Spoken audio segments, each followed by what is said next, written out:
첼시 졌어요. 네. 오르샤한테 먹었습니다. 하필 또 오르샤한테. 오르샤가 뭐 골 좀 넣으니까. 네. 아니요, 토트넘도 뭐 사실 오르샤한테 무너진 전력이 있었고. 그 K리그에서 뛰었을 때는 오르샤, 그리고 이제 실제는 오르시치죠. 오르시치.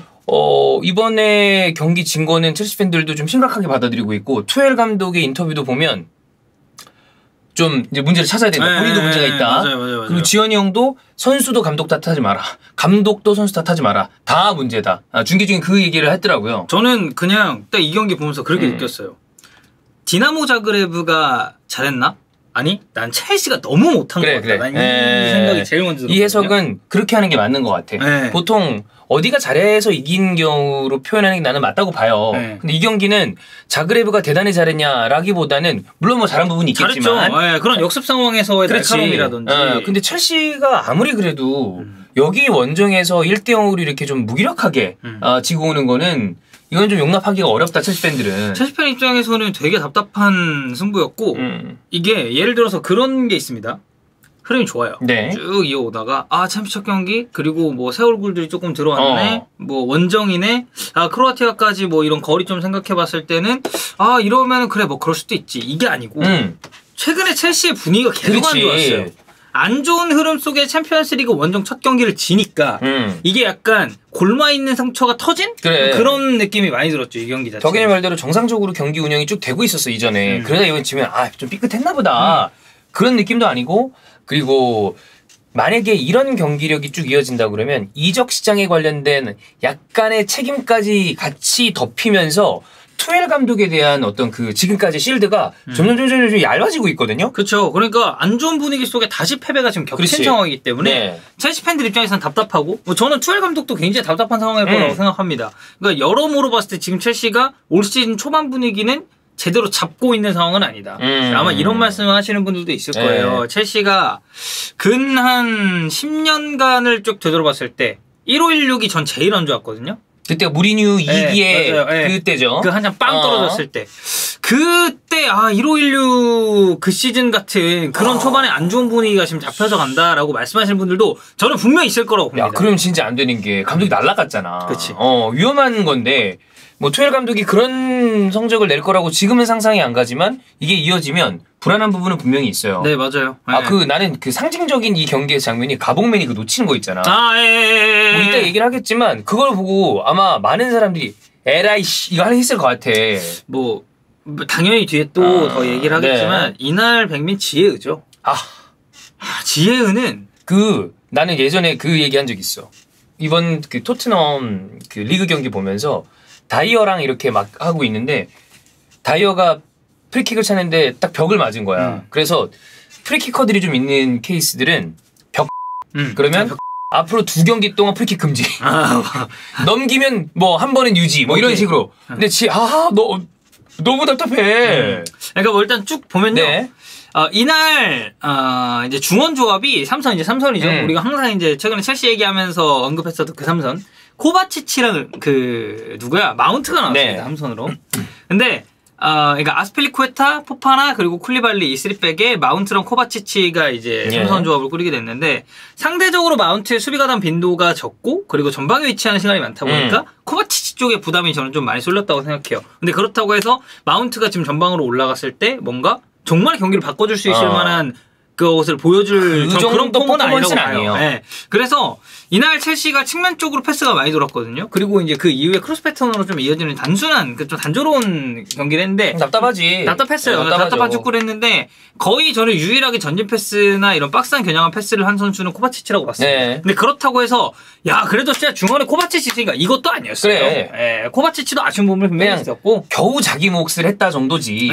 그래서 저는 아까 제가 이제 3백이라고 설명은 드렸지만 저는 이날 경기 3백이랑 4백을 계속 오갔다고 생각합니다. 뭐 명섭이 위치에 따라서 이게 좀 바뀐 게 있었고 이날 사실 제일 잘했던 건 리스 제임스예요. 리스 제임스는 제일 좋았고, 그러니까 리스 제임스가 아스필리쿠에타보다 약간 위쪽에 포지셔닝을 잡으면서 4-2-2 내지는 4-4-2 같은 전형으로 첼시가 들고 나왔거든요. 그래서 아스피가 약간 우측으로 쳐지고 코바치치가 마운트보다는 살짝 내려와 있는 이 중원 형태, 그리고 리스 제임스, 그리고 반대쪽에는 뭐 이제 가몽맨도 있었고 스털링도 있었고 뭐 하베르츠도 공격진은 다 포진이 돼 있으니까.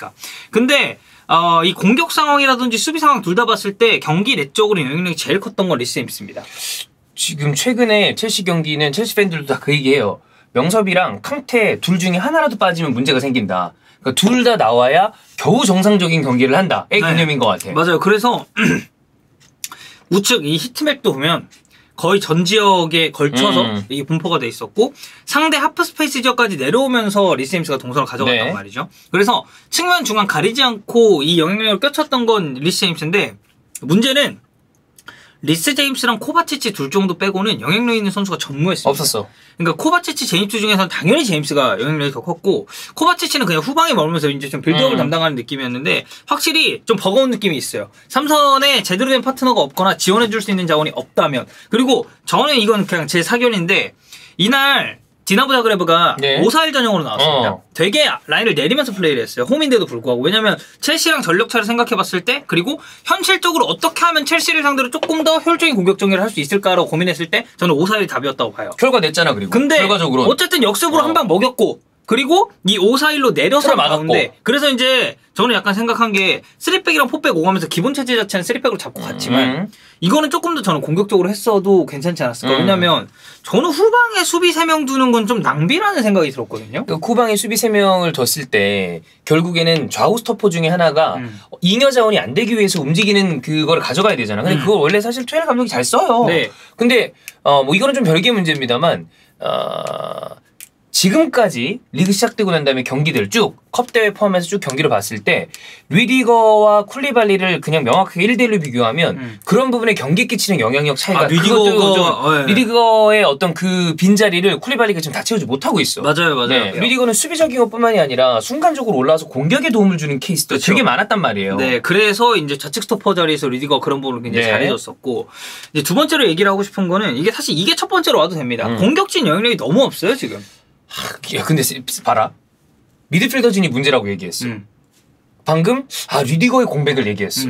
그리고 공격진에 힘이 없어. 이러면 총체적인 난국이라는 거야 지금. 저 첼시 공격진 10점 줬잖아요.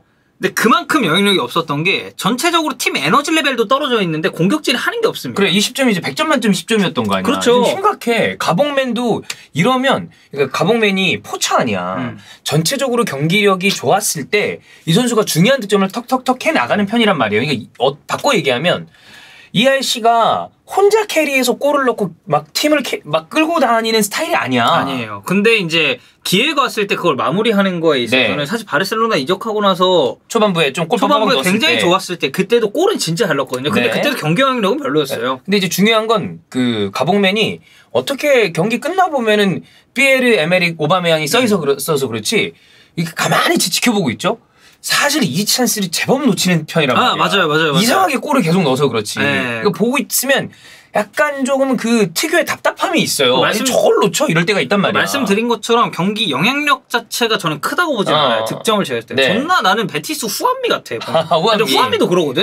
후안미도 골은 기가 막히게 넣어요. 근데 이 선수가 그렇다고 해서 아래로 내서 풀어주고 그런 느낌은 1대1 찬스에서 드리블 돌파를 뭘 제끼고 이러냐. 근데 오바메양도 그러거든요. 그나마 아스날 때 좋았을 때가 경기 끼치는 영향이 좀 있었을 때가 있었어.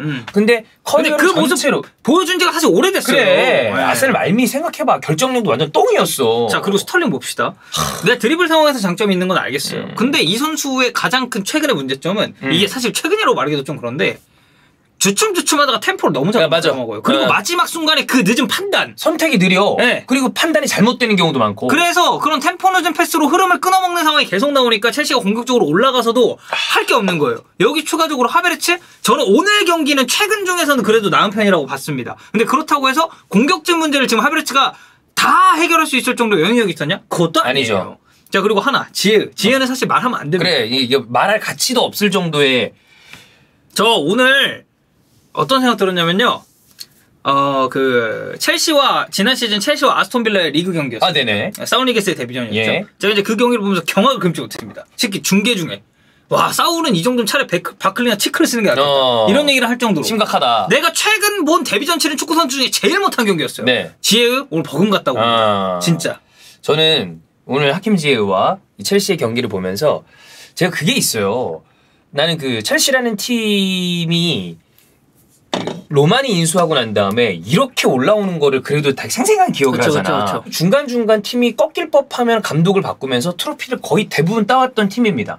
그래서 첼시에 대한 어떤 막연한 강력함 플러스 내가 투엘이 프리미어리그로 온 다음에 느꼈었던 그 감정이 덧붙여져서 최근에 많은 사람들이 그 첼시가 이번 시즌 어렵다고 하더라도 항상 순위 예측했을 때 저는 그래도 하면 첼시일 거라고 얘기를 했어요. 근데 오늘 디나모 자그레브전을 보고 생각이 바뀌었나요?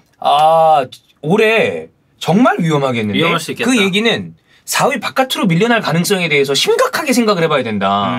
겨울 이적 시장에 뭔가 진짜 엄청난 변화가 있지 않은 이상은. 근데 겨울 이적 시장에 사실 엄청난 변화가 있기 쉬운가? 그쵸. 아니거든. 보통 대부분의 이적은 여름에 이루어지니까. 그래. 더군다나 지금 터나가 맨유를 되게 빠르게 조직을 한 것 같아서 터나우는 되게 실리적으로 지금 운영을 잘하고 있어요. 그러니까 이 사람 머리가 좋은가 같아.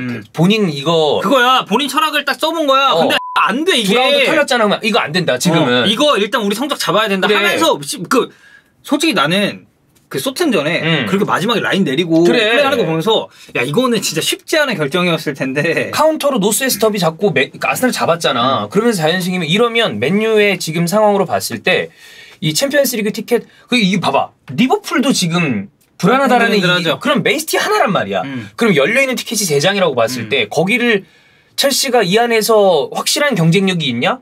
이런 경기 보면 그렇게 얘기하기 어려워요. 아니, 그러니까 봐봐. 지혜 보죠. 드리블도 안 돼.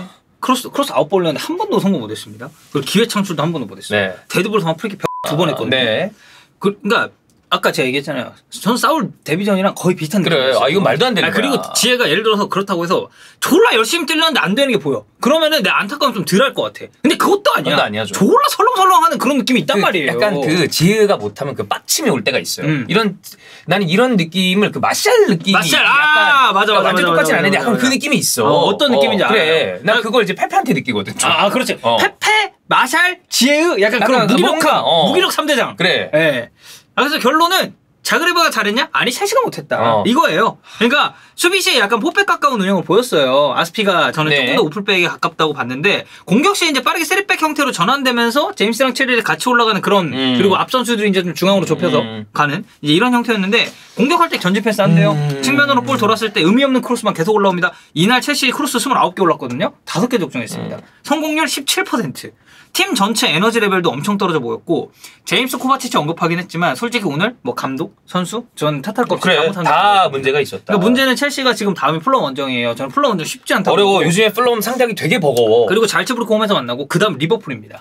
리버풀이 최근에 흔들리고 있다고는 해도 분명히 버거운 상대인 건 맞아요. 그죠. 여기서 첼시가 어떻게 반등 포인트를 잡느냐가 중요할 것 같은데 투엘 인터뷰 아까 형이 얘기했잖아요. 지금 느끼는 게 엄청 많을 겁니다. 투엘이 그 인터뷰할 때 보면 본인이 전술적인 선택을 했을 때 그게 막혔을 경우에는 그 엄청나게 냉정한 느낌이 갑자기 들거든요. 그럼 여기서 이제 해결책을 만들어내야 돼.